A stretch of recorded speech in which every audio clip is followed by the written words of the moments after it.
નમસ્કાર, આપ જોઈ રહ્યા છો નેશન પ્લસ ન્યૂઝ. હું છું આપની સાથે હિરલ પંડ્યા.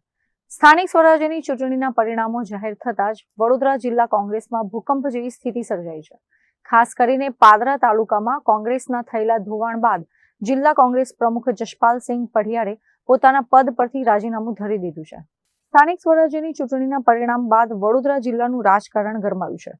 સ્થાનિક સ્વરાજ્યની ચૂંટણીમાં કોંગ્રેસની જે રીતે પીછેહટ થઈ છે તેના પડઘા છેક પ્રદેશ સ્તર સુધી પહોંચ્યા છે. પાદરા તાલુકો જે એક સમયે કોંગ્રેસનો ગઢ મનાતો હતો, ત્યાં આ વખતે પક્ષના સુપડા સાફ થઈ ચૂક્યા છે.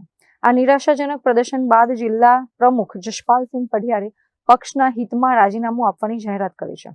જશપાલસિંહ પઢિયારે રાજીનામું આપતા જણાવ્યું છે કે સ્થાનિક સ્વરાજ્યની ચૂંટણીમાં ધાર્યા મુજબના પરિણામો આવ્યા નથી અને જનતાનો વિશ્વાસ સંપાદિત કરવામાં પક્ષ ક્યાંક ઊણો ઉતર્યો છે. પાદરા તાલુકામાં મળેલી પરાજયની જવાબદારી સ્વીકારતા તેમણે જિલ્લા પ્રમુખ તરીકેનું પદ છોડ્યું છે. Prajesh Shah, nation plus news, Padra.